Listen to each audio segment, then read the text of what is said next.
that Councilmember Paul Kokorian is on his way. Some illustrious alumni in the audience.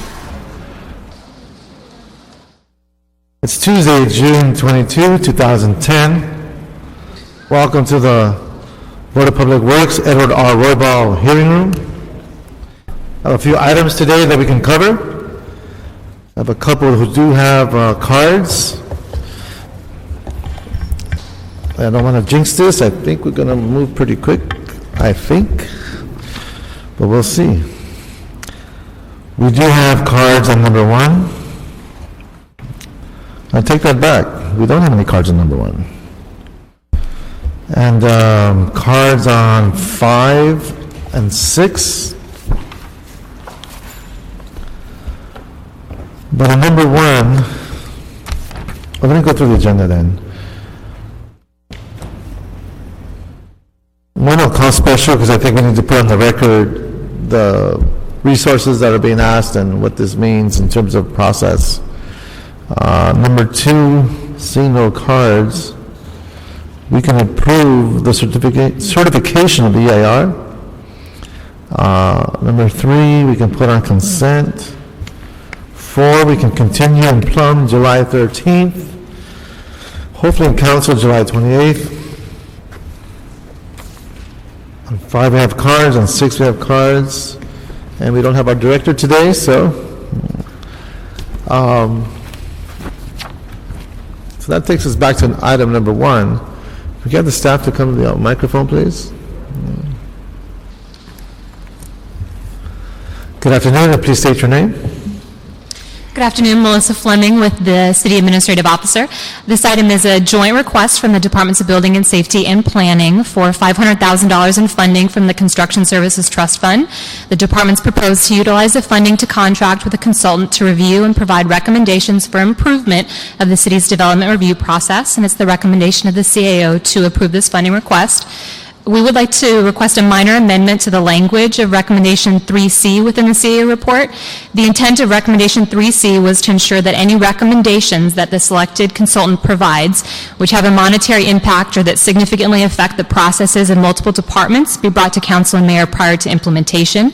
So in order to clarify the intent of this recommendation, I would just like to request that the recommendation be revised to add the statement that require council authority or additional funding to the very end after the word recommendations. So we would therefore request that the committee approve the recommendations of the CAO report with this revised recommendation 3C. And this is to review the 12-2 work program, correct? Correct. It's the entire city's development review process, so a portion of that would be the 12-2 initiative. And this will result, keeping our fingers crossed for more efficiencies and absolutely. Hopefully, keeping our fingers crossed, the selected consultant would come back with a package of recommendations that would help us improve our process and make it more transparent to the public. And this is a joint effort between the Building and Safety and Planning Department. That's correct. Those 2 departments jointly provided this request. Great. In terms of processes, this, as we had stated before, this opens the door for the $500,000, and we will be given more guidance once we start the process, and there will be the inclusion of the council working with the mayor's office to make sure that as we go through the selection, we'll be taking this one step at a time. Correct. So this is the first step in the process, which would be approving the funding, and once the departments receive this funding approval, they'll begin the process to figure out the best way to select that consultant and then move forward with it. Great. Any questions, Councilman? Yes, so the 12-2 work program, the review of that started in 2008. And I'm trying to figure out how much of this consultant services will be to review that or other things in the department. Is there a breakdown? Or is it all together one? Is it just a 12-2 program? I would defer to the department for the specifics regarding the development review. The 12-2 initiative, I believe, was to look at the entire process and correct it. So in fact, this not correct it, to make it smoother a process. So the intent of this would more be to continue on with the guidance that started with 12 to 2, which is to look at the development review process. Perhaps Mr. Overman can just shed a little bit more light, and because I know there's a tag team here. We started the 12 to 2 review, and there's some remnants of it in place, some pieces of it in place, and now we have this to look at all the other, I'm trying to figure out what exactly are we looking at? Are we looking at the 12 to 2 alone, that plus other?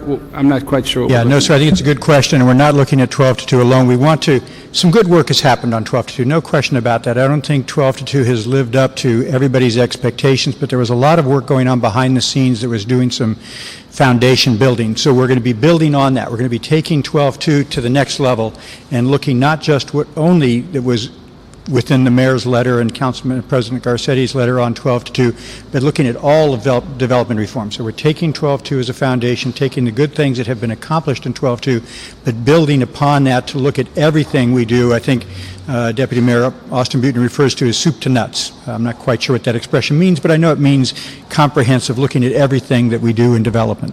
Soup to what? Soup to nuts. I'm going to look that up. Okay. A to Z, 1 to infinity. What? I just saw Toy Story 3. That's what I thought. From These here to young kids, infinity, it's okay. infinity and beyond, right? So where are we with 12 to 2?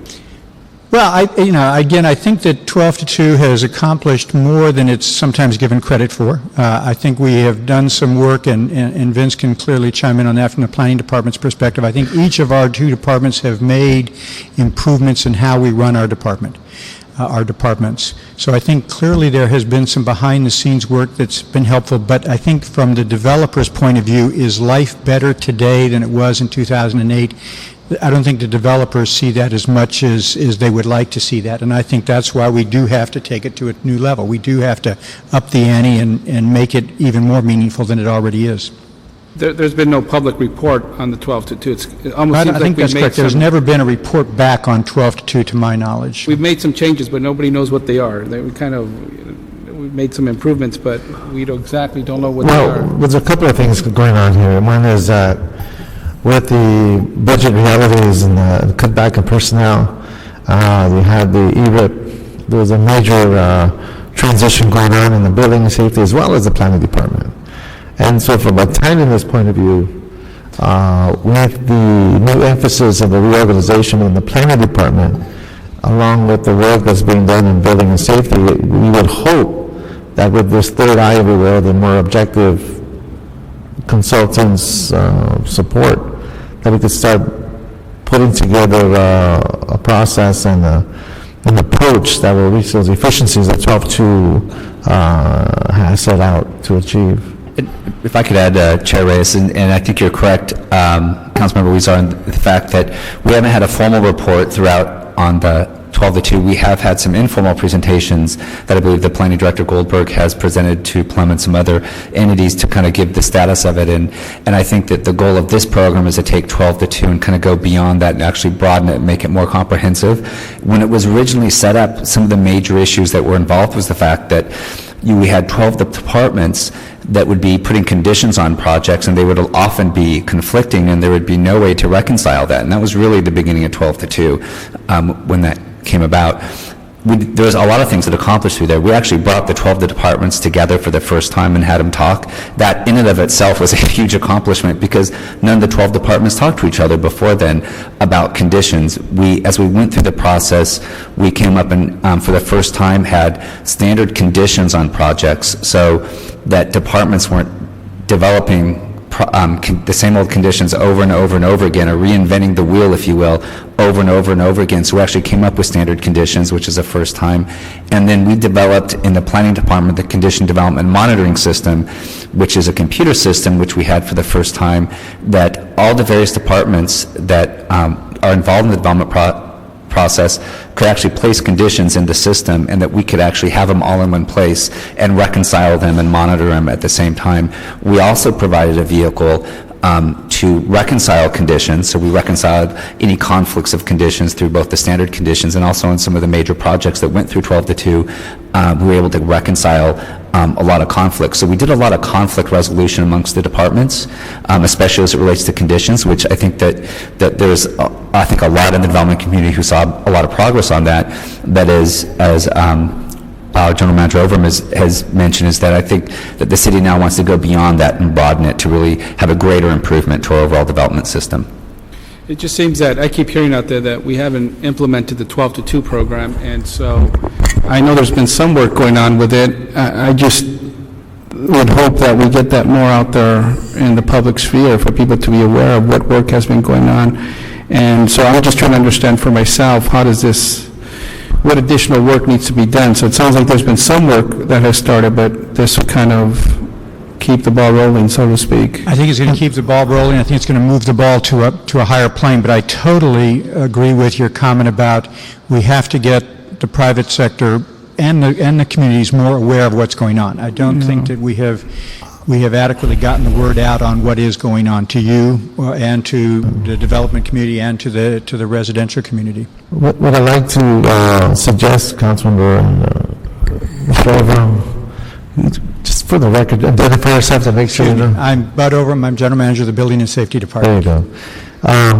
What I'd like to do is, once we get this first door opened and take those steps, maybe use this committee as a way to flush out in public, invite the private sector and other sectors of our stakeholders and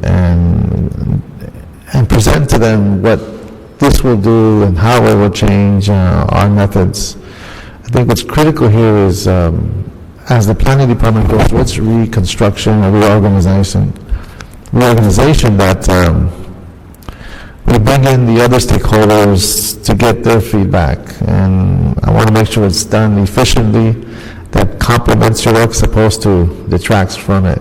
And it's just something that I'd like to do in the near future, once we get to that point where we feel we can have that disclosure. Yes, sir. And then that'll help us address some of those questions you're raising, Councilmember. So again, thank you, sir. And I'd like to know that we approve. And let's see, no cards here.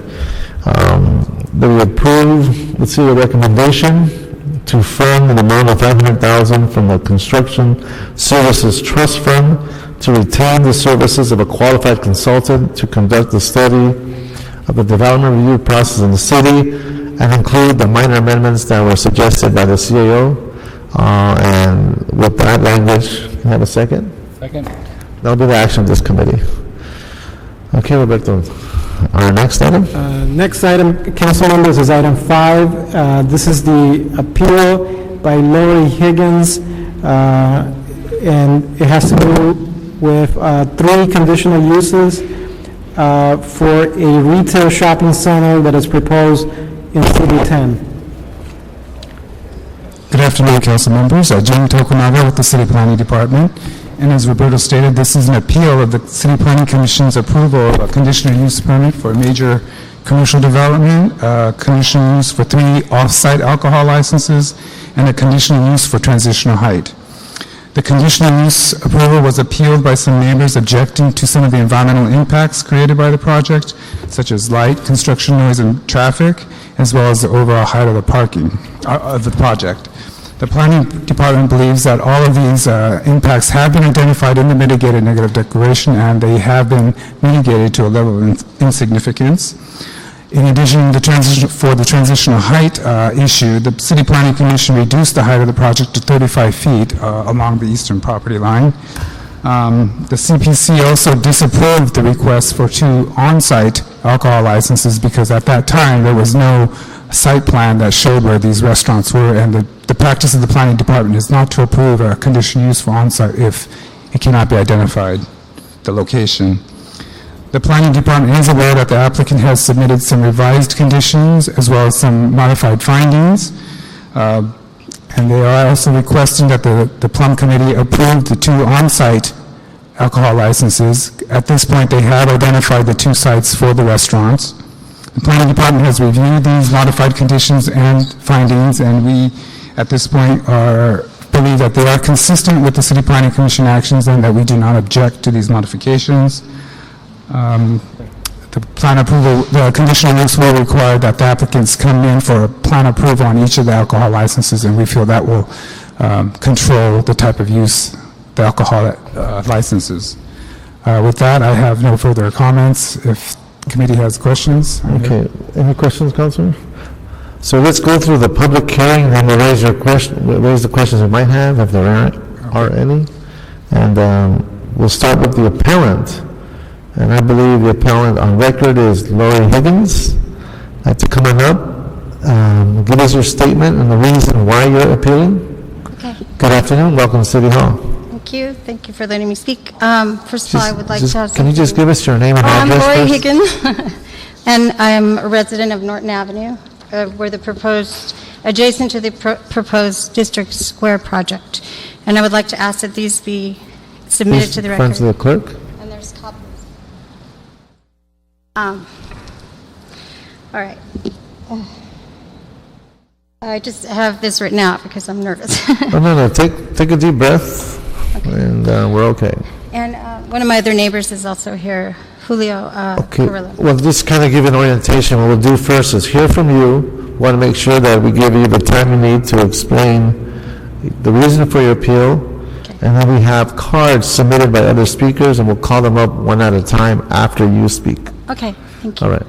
All right, the reason I've submitted this appeal, and what we feel is with a project of the scope and magnitude and the importance of this project to the community, we feel that because of our status of being adjacent to the project, that there should have been a little more attention given to the environmental impact. And we feel the project's been allowed to kind of waive their environmental impact report. And we also feel because in the negative declaration, there was a lot of points brought up that we didn't feel there's any process in place for us to review what's really going on with the project. And I'm just going to talk about three things that are the most important to us in our little neighborhood. One is the elevation and the privacy issues. As you view the perspectives of the size of the wall to the adjacent R1 properties, you wonder why this particular development has been given permission to forego the transitional height requirements normally applied to commercial structures. Because of the elevation of the parking adjacent to the R1 property, which exceeds the normal zoning regulations, property owners are losing their privacy of their backyards and their homes. Cars parking in the adjacent structure will be able to view into the homes of our residents, or we feel, because we haven't really seen the revision to the wall that they asked for. Many of the residents on my street are elderly, and they've lived there in excess of 50 years. There are many Asian Americans that were endured internment camps in World War II, and several of the residents are not able to walk. They're non-ambulatory, and 75% of the residents on my side of the street can't be here to make their wishes known. Their privacy remains very important, as it does to any homeowner, but becomes even more critical as elderly people feel more vulnerable and less able to deal with the challenges of everyday life. The addition of this wall within 5 feet of their property is an encroachment of a retail development with privacy issues, traffic, noise, and light that will be there for the rest of our lives. It's going to be there a long time. Ralph's has been on the property for 60 years, and many of our residents have been there as long. This is why it's important that the development, I feel, be sensitive to the surrounding residential community and it comply with the statutes set forth in building codes. The second is our traffic and public safety issues, which, and I must say, in the councilman's office did call me last night, and they're trying to work with us about that because we have a lot of people using our street as a shortcut to Crenshaw, and they're driving really fast, and there's young children in some of the homes and animals and so forth. So the increased vehicle congestion, overflow traffic, not only from this development, but from the at grade level Expo Rail, which is like 2 blocks away from us, is going to bring overflow traffic into our neighborhood. It has been a problem in the past, and to their credit, the Councilman Weston's office did call last evening at 7 to confirm the request of the residents, because we would like to make our street into a cul-de-sac if this project goes forward. It's, we're just tired of all the traffic. And the residents have stated that Norton becomes Crenshaw when there's congestion. We'd like to see a traffic mitigation plan. We remain unsure of the scope of the changes and the timeline of when the changes and modifications will occur. Not only that, is that overflow traffic, if you cut off Norton, it's going to go to the next street over. So we really haven't seen a concise and comprehensive plan about that. We also feel that there haven't been enough studies as to what manpower police presence may be required at the location. As at the Baldwin Hills Mall, they have a police station on site, and some of that requires police attention when you have a mall or that kind of retail activity. So that's another thing we don't feel has been addressed. Then the conformity with community plans, as outlined in the mitigated negative declaration, numerous environmental issues, exhaust, noise, odors, seismic hazards, and public safety issues are duly noted in the document, but there have not, and we haven't seen the studies or evaluations done to determine the exact impact these might have on our community and the entire community at large.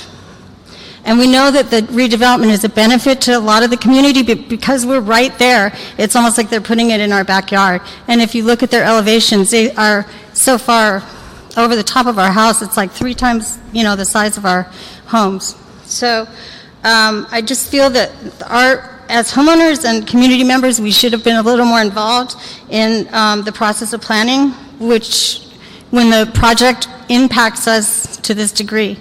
And so that's why we filed the appeal, and I think most people, especially that probably 15 houses from the middle of Norton to the end that are going to be right up to that wall are the most concerned. And then the people on the other side of the street are going to be looking at it.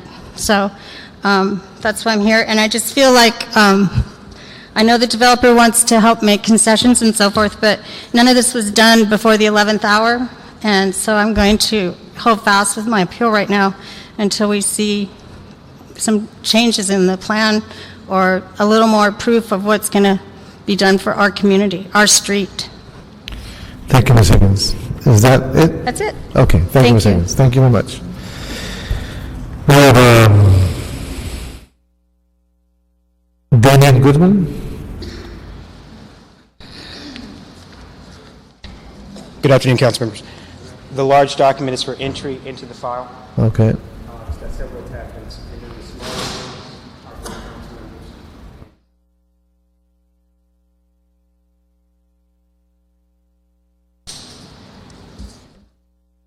We could start the... Well, I speak as the chair of United Community Associations with several hats, and I begin with that because the concerned citizens of Norton Avenue have been invited to join our nonprofit so that should this council make the unfortunate and unjustified determination to continue with this project, that we can assist them in identifying legal counsel to sue the city of Los Angeles. Ms. Higgins talked about several of the issues. I've reviewed very briefly some of the CEQA aspects, and council members, you're walking into a lawsuit. As I've specified in this very brief letter, the project requires an environmental impact report and not a mitigated negative declaration. The requirements under CEQA for determining a mitigated negative declaration have not been met. Your own staff report and your own planning commission determination state there are significant impacts. There's been an inadequate analysis and identification of impacts.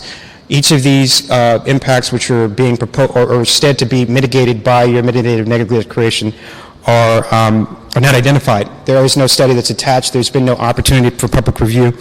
But most importantly, the mitigated negative declaration illegally defers mitigation and identification of implementation mitigation measures for the future. That can't be done. That's not allowed. And the courts are quite clear on this. You cannot say in the future, we'll do something to mitigate the traffic impact. You have to identify what the traffic impact is, and you have to identify the mitigation. Your mitigated negative declaration does not do that. With respect to the liquor, I want to put on both my hat as the Neighborhood Council co-chair and UCA in supporting definitely the opposition to the third conditional use permit for alcohol, but really all three of them. As Ms. Burns, who I believe is speaking here today, specified, you have not met those determinations, and I'll leave her to talk about those a little bit more. But again, I don't think this is going to be a difficult case for us to find an attorney on. We found Sonnet trying to take our case pro bono with respect to the Expo line. I doubt we'll have difficulty finding one on this one, should you approve. Thank you very much. Thank you. Beverly H. Christensen.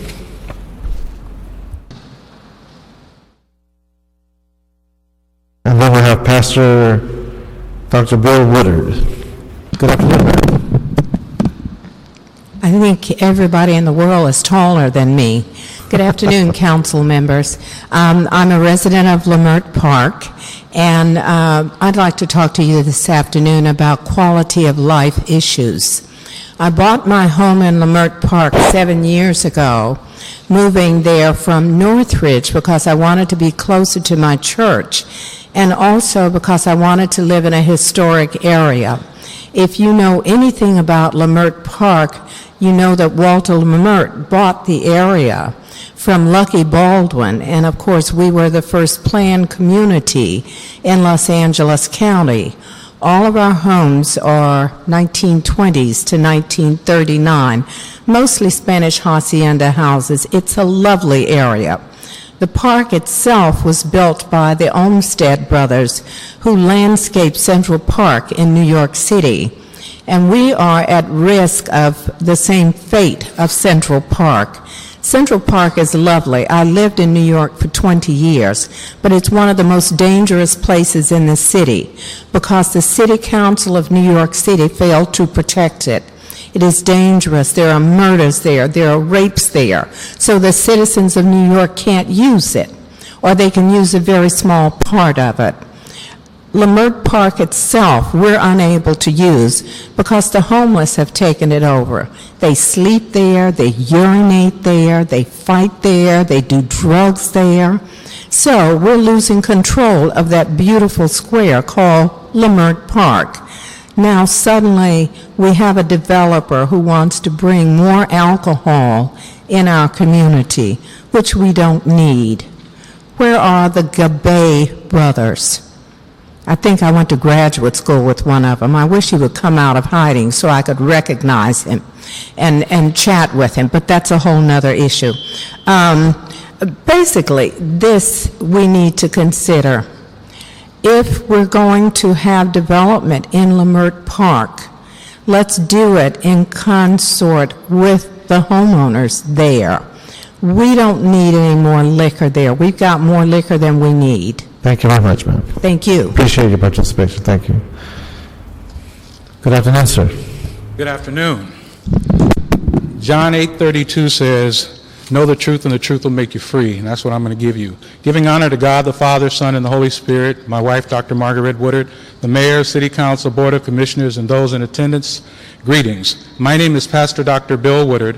I'm President and CEO of Unity in the Community, located at 3570 Rodeo Place in the shopping center at Crenshaw Boulevard in Rodeo, Los Angeles, California, where we have served this community in the area of job training, employment placement, financial literacy, education, emergency housing, and city-county referrals for over 9 years. And first and only notice we received from the city for the proposed District Square project was on June 7th, 2010. A better plan is needed. As advocates for our community, we believe that the construction of the District Square project will create a gigantic problem. I understand the applicant's desire to improve business and make more profit. However, it is also the right of the people living in the community to maintain a comfortable existence. The current project proposed would detrimentally affect the present existence. It's overcrowding. The artist rendering that I saw shows retail outlets that would house Marshalls, Ross, Target, department stores, Staples, Ralph's Market, and several other tenants to be named later. The department stores aren't needed. There's already a Target less than 10 minutes away at La Cienega and Rodeo Road. Placing so many retail businesses on such a small space of only 6 acres would impact the environment negatively and make the homeowners very uncomfortable. It would be too crowded. Increased traffic flow and disturbance in the neighborhood. People already use the residential neighborhood to the east of the center to avoid the heavy traffic on Crenshaw. We have worked with LAPD Southwest Division to abate the cruiser problem in the vicinity for many years. The residents have been harassed by cruisers and robbers using the residential street to the east of Crenshaw as escape routes to avoid law enforcement. Now the light rail system coming in compounded by these new retail stores would meet the noise, odor, and aggravated. Last thing I have to say. Better resolution is needed. The community will benefit more if Ralph's would simply modernize this existing store, making it comparable to markets and shopping centers in other parts of the city, giving the people a more pleasant shopping experience. It would increase purchasing at Ralph's, incentivize them to extend the lease. Final thing is letting the community make itself available to discuss it with the builders, the city, and the community. Thank you, sir. Thank you very much. Now, we just keep your eye on the clock. It's 2 minutes, so I know you've written eloquent letters, and I appreciate, and we need to hear your contribution, but maybe we can just get to the gist of the letters, and I will keep it within 2 minutes, but I appreciate your being here.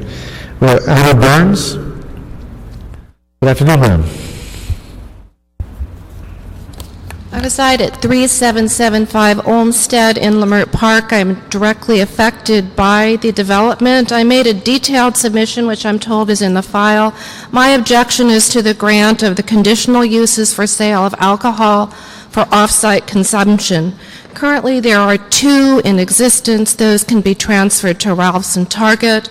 As far as the third, that was an absolute gratuitous grant of alcohol use that does not meet the requirements of the municipal code, which I do detail in my letter. Furthermore, the third use, which I'm addressing, must be used for a pharmacy. There is no pharmacy slated to come in.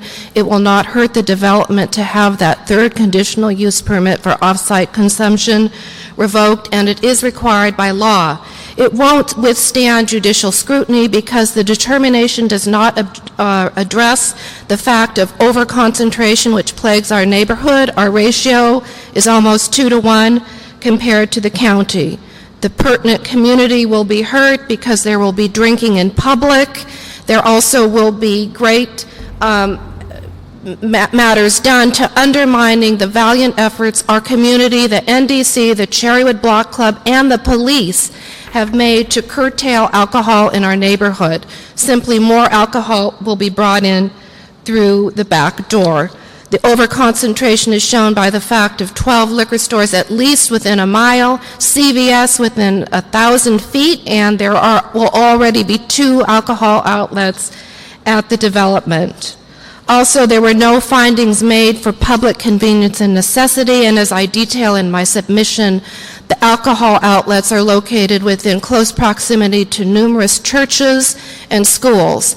Being a legal aid attorney for 30 years, I've seen the heartbreak and I felt infuriated at the proliferation of liquor stores.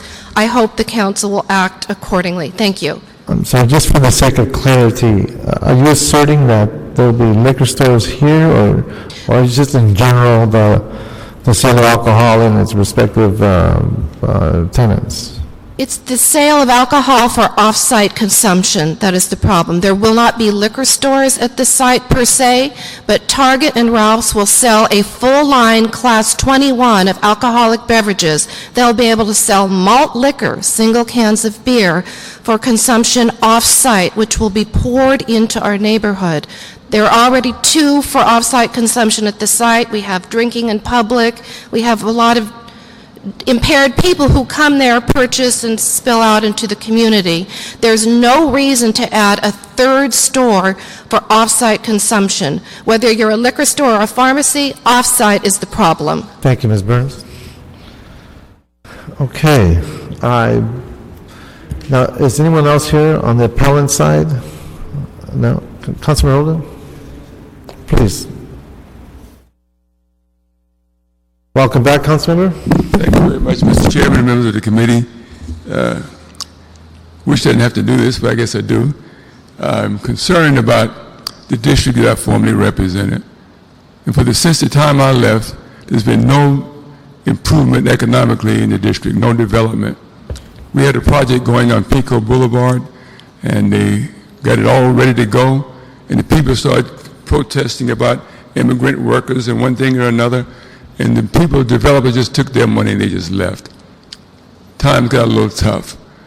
We haven't done anything there since Sears moved from Pico all the way to the Leimert Park area. So now we have the first time opportunity since I built that project right there at Pontiac, right adjacent to her property, development area. We haven't had any economic development. So when I heard about this, I said, let me go and meet with the people. They deserve a fair hearing. The thing that they talked about, Ms. Higgins is one of the ladies who signed a petition saying, I support the project. Her signature is on it. She did it Saturday because I went to her house and asked her, what condition would you support the traffic? She says, the sign installation, landscaping, alcohol. She wants 2 stores instead of 3. Well, 2 stores already exist. The sign is not really a problem because the way it is today, Mr. Chairman and members, the sign is worse because the trucks come in between the store, Ralph's store, and their homes adjacent to the wall. One of the worst alleys in the Market district that I had to keep clean. This would be an improvement. When they deliver to this new complex, they deliver from Crenshaw inside of the building. The sign would be baffled in terms of the traffic on Norton. A good point. But the council office was there at that meeting and agreed to mitigate the traffic impact created by this project by putting a no right turn going east off Rodeo onto Norton. No right turn. You can only go north on Norton and make a right turn exiting. So therefore, the kids can play in the streets, senior citizens can walk and so on. Saturday, there were 43 people signed a petition supporting this project. Most of them live right there on Norton Street, Norton Avenue. So, you know, I know a few people have a few problems, some complaints. We always see that from time to time in our business. But for the most part, it's for the good of the entire community. They talked about the water table. West Angeles Church had that problem. And I got AQMD to sign off on that when we built West Angeles Church, Bishop Blake, just a half a block away or so. We went down on piles. The same pile, same thing here. They talked about the freeway falling in over there, La Cienega and Washington. Well, I live right near there, okay? They built the metro rail going over there, put their power drive there as well. This is not going to be that kind of a problem in case of an earthquake. So these are the kind of issues that they're raising, in my view, that are not that valid. The ones that are valid, the liquor store, the sign, the noise sign, and the traffic, that's being mitigated, being proposed by the council office. So, Mr. President, Mr. Chairman, that is, and members, I ask that we have an unanimous vote on this, send it to the full council. Thank you very much for your time. Thank you, Councilman Holden. We'll go through the cards, and we do have with us, it's marked off the applicant, Robert Smith, Peter Gutierrez, Beth Gordy, Ron Hawley, and then we'll have Mr. Westall from the council office. So I'm assuming you're together as a tag team? Yeah. Good afternoon, Chairman Reyes, members of the Plum Committee. Mr. Hawley is going to make a brief presentation on behalf of Charles Company, and then there are a few points that Ms. Gordy and Mr. Smith will make for the record, so we'll try to be brief. But if you could angle your presentation to address the concerns raised by the appellant to the extent possible? Yes, we will do that. Yes, sir. My name is Ron Hawley. I'm a real estate development consultant for Charles Company. My office at 1151 Dove Street, Suite 175, Newport Beach. We've been working on this project for over 3 years with Councilman Weston's office. The project, just to kind of give you a brief overview, is basically... Before you start, Mr. Hawley, yes, just a couple of brief questions. And I want to understand the context. Okay. In the number of community meetings, folks within the area, can you give me a number of how many meetings have occurred, if any? We've, over the period of about 3 or 4 years, we've attended 4 or 5 meetings. 4 or 5 meetings? The most recent one was Saturday, as Mr. Holden indicated. Okay. And did that include the planning commission, or are you including the planning commission? No, that's just neighborhood. Just so 4 or 5, and where were these meetings held? Various places throughout the Leimert Park area. And the folks that are here today, were they participating in these meetings? Some were, yes. So this wasn't, the impression that's being given is that M&D was written without any input from the community. I mean, that's the impression that's being given. Well, I'm not sure that I agree with that characterization. There was input, and certainly we've been discussing with the neighbors for, as I indicated, for the last 3 or 4 years. Okay. I just want to understand the context here. And one thing I would like to hand out, if I may, is just a small packet of information. Can we have that copy? Do you have that copy? Yeah. One of the issues, if I could just get right to it, is the wall. They're calling it the wall. It's our east facade. And as was indicated at the Planning Commission review and approval, our original proposal was to set back 2 feet off of the property line. The Planning Commission required a 5-foot setback to go up 35 feet, and then another 10 feet, and then go up to 45 feet, which is what we needed to be able to build the project. So within the transitional height, basically we're at 35 feet. And as you may know, the residential height is 33 feet. So we're actually 2 feet over what would otherwise be allowed in a residential zone.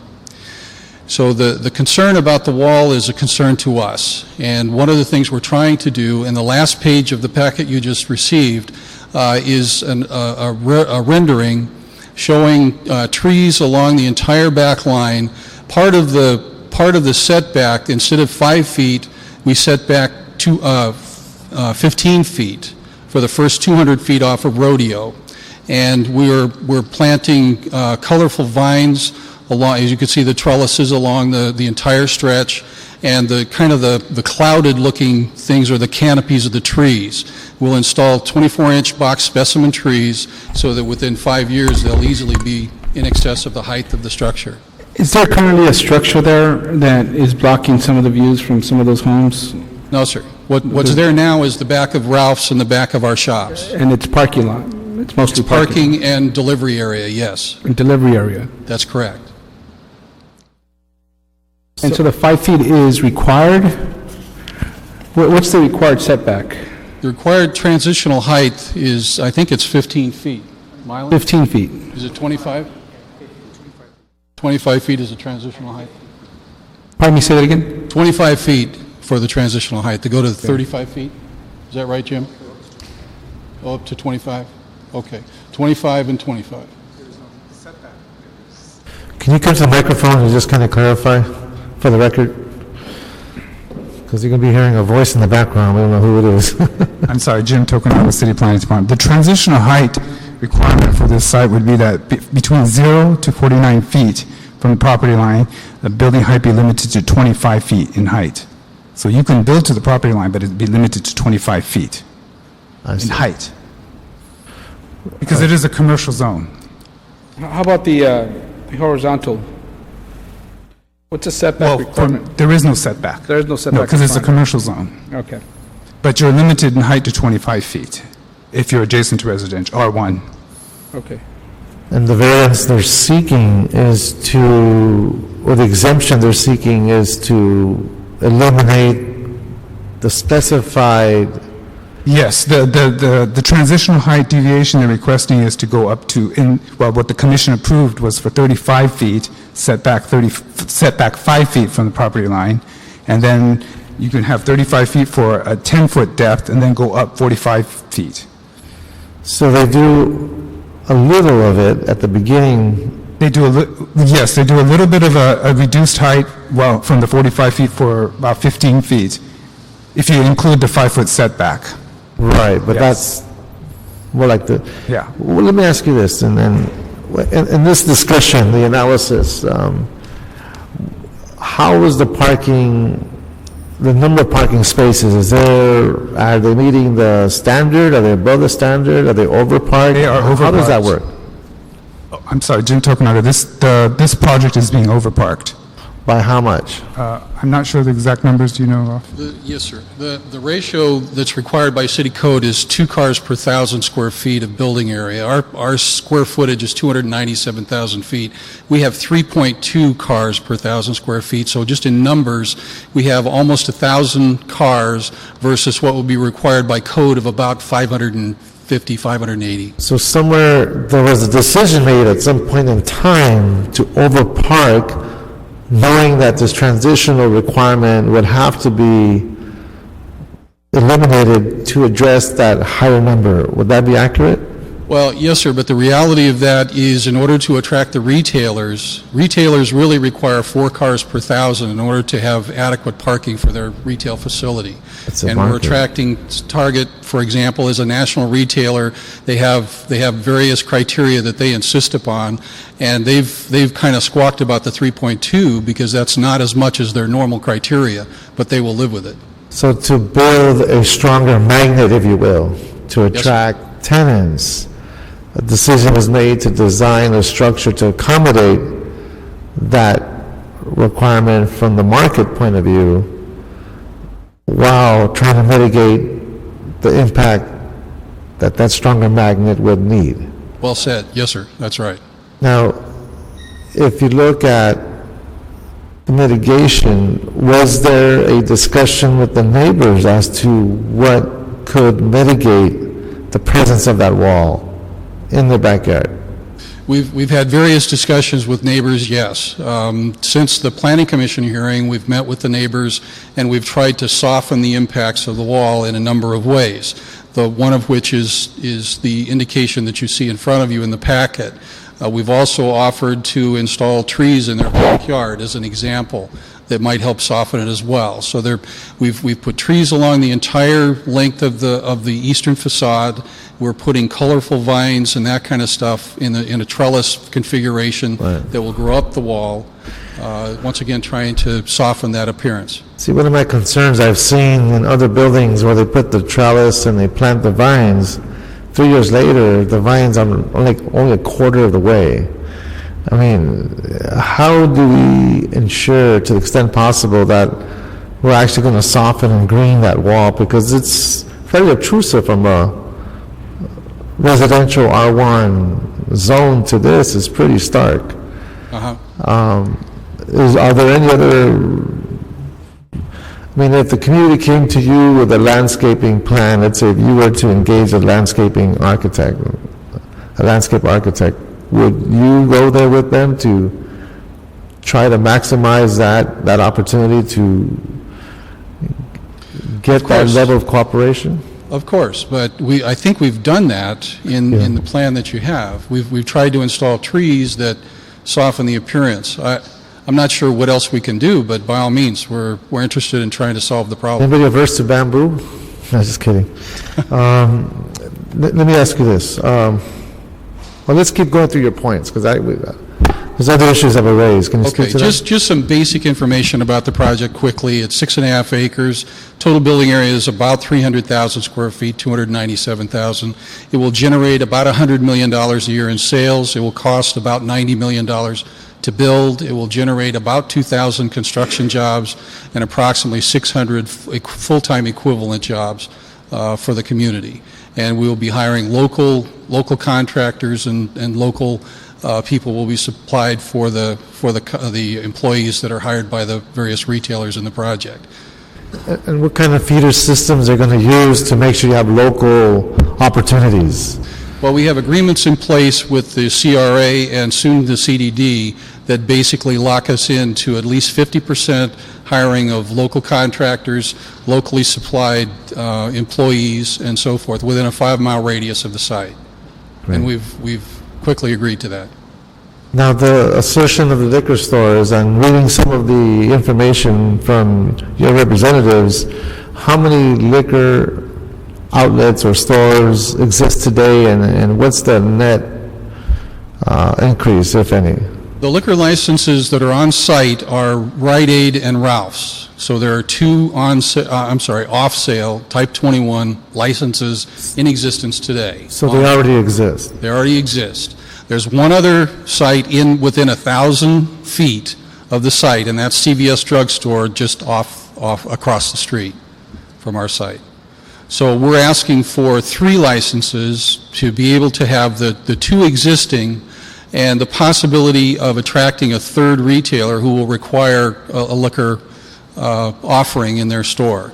So will you be buying out or transferring the liquor license from another site to bring here? Yes. Or are you going to have an increase of 1? Well, it'll be a net increase of 1. Okay. Now, there was discussion on the transit-related impacts. Yes. Can you speak to that? Sure. We've been working with DOT for the last 3 years over the traffic conditions of our project, and we've done a number of mitigation things, including widening the street along Crenshaw and Rodeo. We're proposing, although it's not part of this application, a traffic signal on Rodeo on the far east side of the project, and that's addressing one concern that one of the local residents had, Sharon Farwell. I don't see her here today, but she has trouble getting out of her garage, which happens to face onto Rodeo. So the traffic signal will enable her to do that, and it also assists us in terms of guiding traffic to the rooftop for target shoppers. In addition to that, we're buying bus seats for a period of 3 years to try to mitigate some of the other traffic impacts in the project. Now, there was mention, I believe, by Ms. Higgins about a cul-de-sac. Yes, sir. Where will it dead end? At what point? I'm assuming it'll be on Norton. I believe they're talking about cul-de-sacing the Norton Street at the Rodeo intersection. It'll be at that end. I'm sorry? It'll be at the end of... That's my understanding. There were a number of options that were discussed in the meeting on Saturday. One was the cul-de-sac idea. The other was a right turn in only, as Mr. Holden identified. And then another idea was speed humps that would enable or force traffic to slow down. And the mitigation costs associated to this project includes the improvement, the street improvement to provide a cul-de-sac? It is not one of our conditions, but we are willing to work with that. Yes, sir. Okay. Okay. Are there any other points that you think are important for this committee to hear, given the testimony regarding the appeal?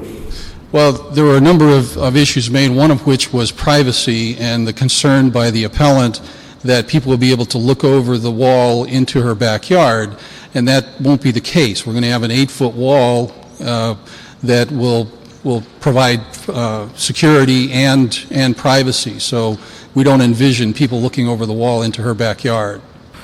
But how about from the points above the garage as they park? They won't be able to look over? I'm sorry, say it again? No, at the top of the garage, right? The structure? You're saying there's an 8-foot wall that they can't look over? They can't look over. Okay. Yes, sir.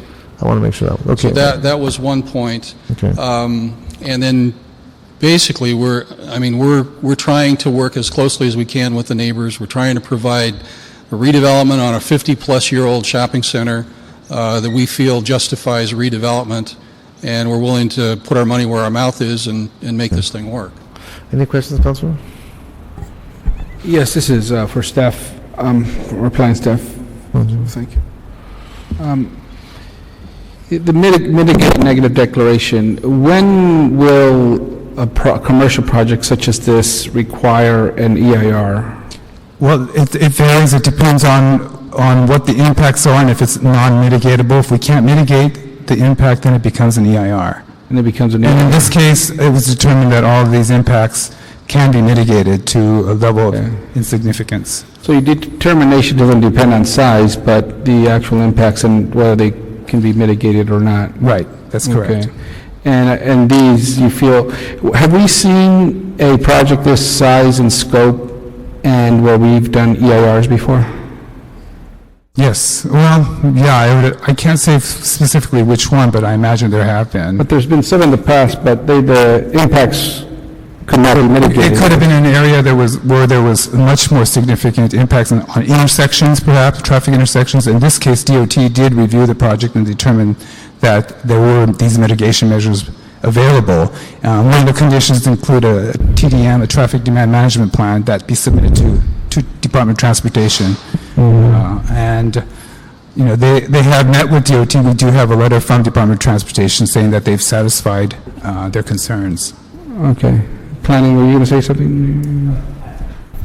I think just to add to the question, it's really not the size of the project that dictates whether it's a negative declaration or environmental impact report. They vary all over the place in size, both the negative declarations and the EIRs. It's just whether or not you can mitigate those impacts to less than significant. And that's the key point. Mm-hmm. Okay. And can you describe one more time the actual alcohol licenses that would be there? There are 3 off-site licenses that were approved by the City Planning Commission. 3 off-site meaning for Target or Ralph's or a pharmacy. And then there were also a request for 2 on-site that would be for... So they're for like a Target or Ralph's or a pharmacy? Or pharmacy or any retail store. The way the condition is written, it says retail store. So those are 3 off-site. Yeah. That's a net increase of 1 because there are existing 2 licenses on-site. Okay. The commission did not approve the 2 on-site because at that time the location for the restaurants were not identified. The applicants are requesting today that you approve the 2 on-site alcohol licenses also because they've identified the 2 spaces where potential restaurants can come in. There will be restaurants? Yes. And they've been identified in the project? Yes. Okay. Thank you. Jim, when we talk about, and I heard it from one of the presenters, that this M&D is such that it's almost like a sitting duck. I mean, even a pro bono attorney would want to come and sue against this. Based on your due diligence and your work, how strong are we as a city? Should we support this? And where are vulnerabilities in regards to the M&D, if any? I think the Plum Committee hears all the time challenges to our M&D. We do believe strongly that both we've looked at it and the City Planning Commission looked at the M&D, and they are confident that it is an appropriate clearance for CEQA as far as for this project goes. And so I'm confident to say that the M&D is adequate. Now, when we speak to its geographic location with a transit-oriented center with a subway or, let's say, a light rail line being designed only a block away, how does that factor in your analysis? Well, and that was something that we did not mention earlier, but yes, this project is one block south of the proposed exposition line. So as far as the planning department goes and what the planning commission was looking at, they did feel that a location like this is ideal for this type of sort of a major commercial development close to transit. The community is, at least the larger community, is always in need of these types of sort of major retailers, which this area lacks. It's also the City Planning Commission sort of redesigned the project to address these issues with it being close to the exposition line as far as requiring an open plaza near the intersection of Rodeo and Crenshaw, having more articulation along the street facades, and so they were well aware that this is adjacent to the mass transit that's coming up. So the notion of a pedestrian-friendly environment in its urban design was emphasized? Yes, it was. When it comes to the parking, in terms of its accessibility, was it stated in any of your documents that they'll be charging for parking? Is it free parking? How was the parking policy addressed? There was no specifics as to how, if there would be parking fees charged for parking. From what I'm understanding from the applicant, that there will be no fees, that it is free parking. So the chances of overspill parking really are minimal since they're already overparked. I think most people, if there's free parking on site, they would prefer parking on site, especially for this type of development where you don't go into Target for one bag of candy or something. Okay. It's a big store. I don't mean to throw a curve at you here, but is there parking for the light rail station? I don't know. I don't believe so, but I can check perhaps with the architect here. That's a question we should have answered I understand your concern with the parking.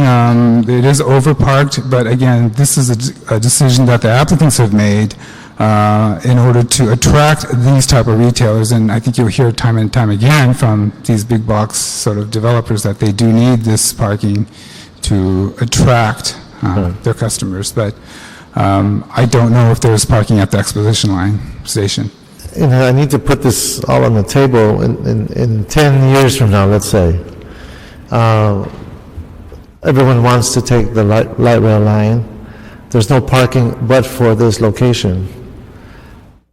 Wouldn't there be a concern for regulating who's in the facility attending to the stores versus those who are parking there to get to the rail stations? It's only a block away.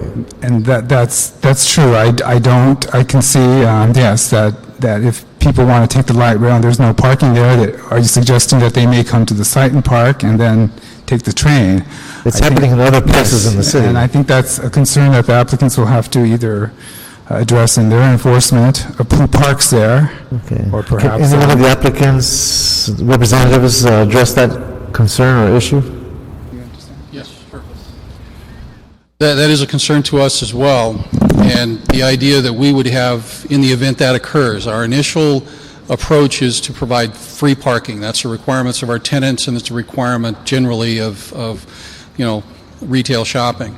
In the event we encounter problems, if the MTA is unable to get their requisite parking requirements to satisfy their train needs and so forth, then what we may have to do, if we're having an overloaded parking situation, we may have to put in the gate-guarded stuff and spit tickets with 3-hour validation inside the stores and that kind of stuff. So that's not a desirable alternative for us, but that's how we would address that problem. Okay. Any other questions for the applicants? Okay. I don't have any more questions, so I'd like to call up Mr. Westfall. And this is... Mr. Chair, I just wanted to answer the question that you had about the parking with the light rail line, because I think it's important to know what's going on in that site.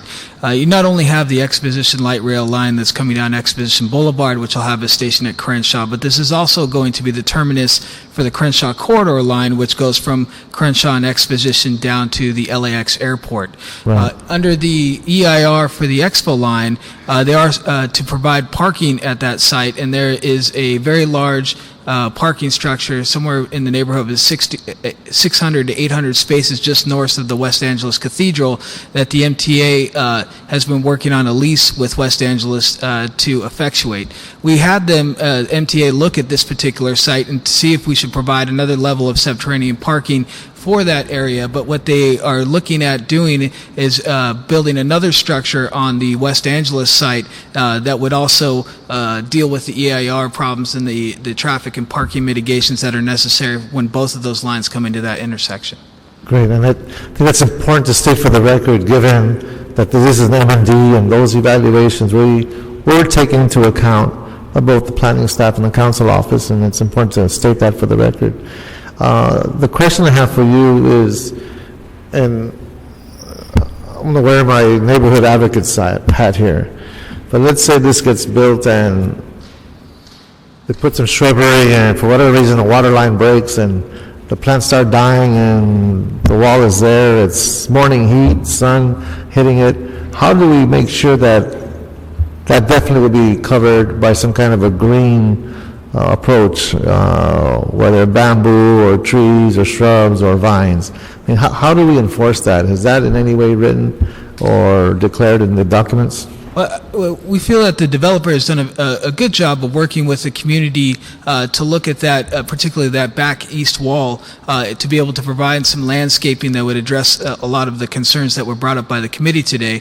The council office would be happy to continue to facilitate that discussion. So as that landscaping is put into place and as it grows over the next several years, that we continue to ensure that that wall is mitigated so that it's really softened up and much more green than having this kind of blank slate wall on your backyard. One of the most effective covers that I've seen is when they actually plant with some kind of a planter boxes where the plant actually grows down and covers as opposed to growing up because of the water issues and everything else. Again, I'm just throwing that out because I think that's an important element given the the clash, if you will, between a R1 zone and then you have this. And so how to soften that, I think, is very, very important and very critical. Anything else you'd like to add on behalf of the office? What's the office's position, just for the record, to be clear? Sure. So in general on this project, the council office has been very supportive of this project.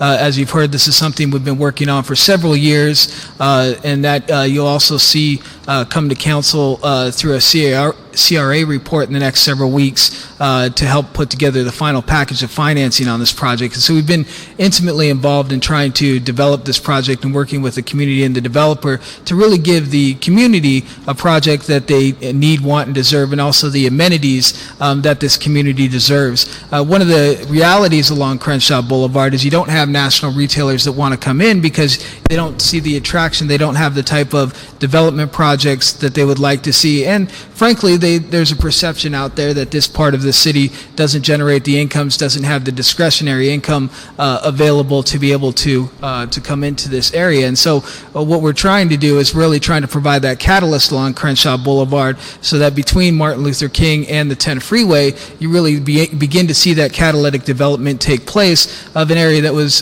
traditionally developed back in the 1940s and 1950s.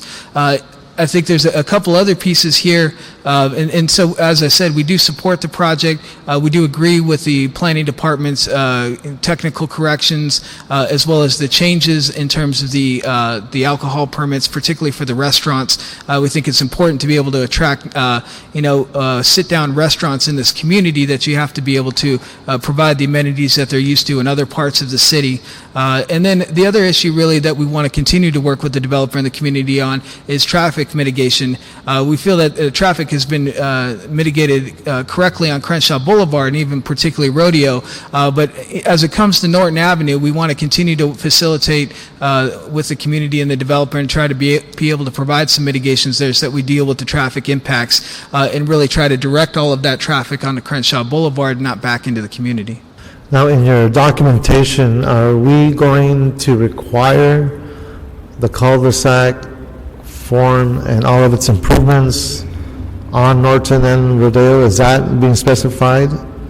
That's not being specified, and I wouldn't want to jump into that without talking to DOT and talking with the police department about both the traffic and safety impacts of cul-de-sacing Norton Avenue.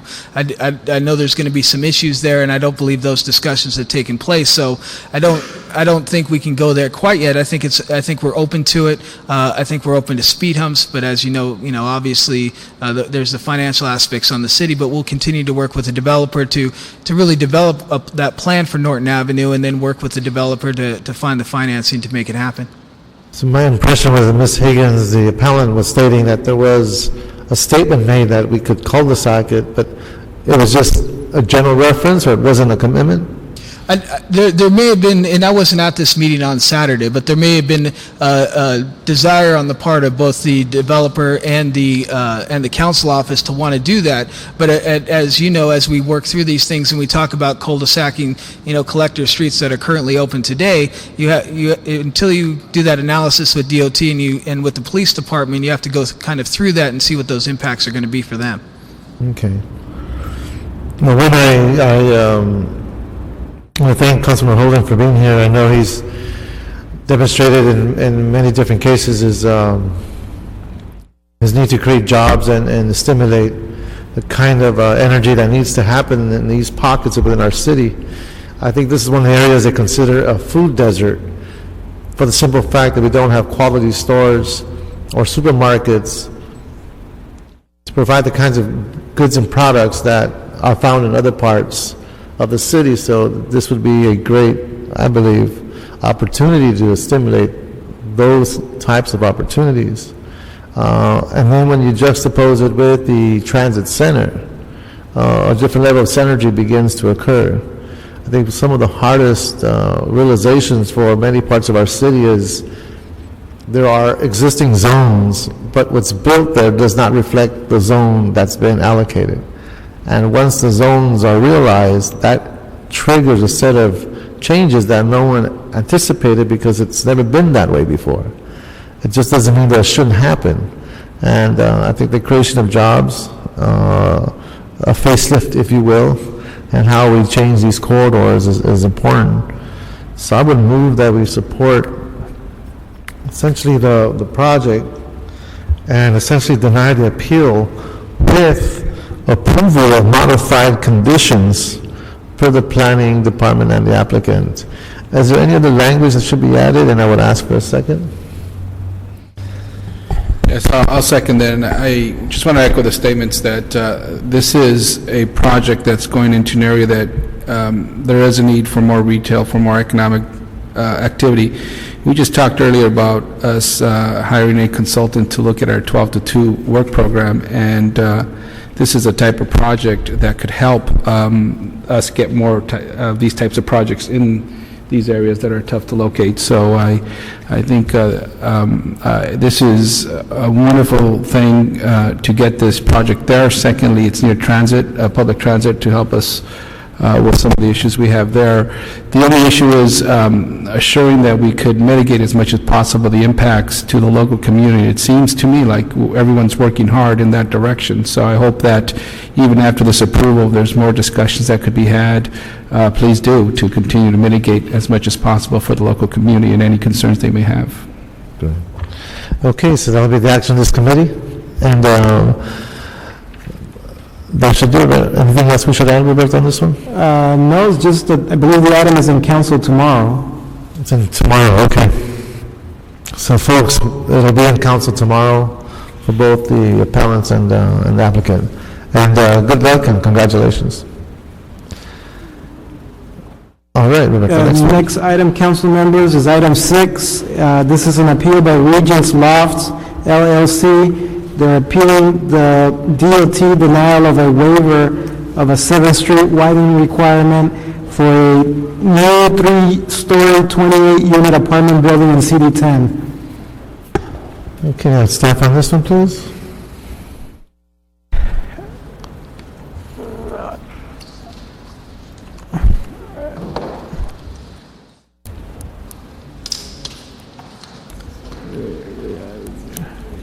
Right. Is it DOT? Department of Transportation here?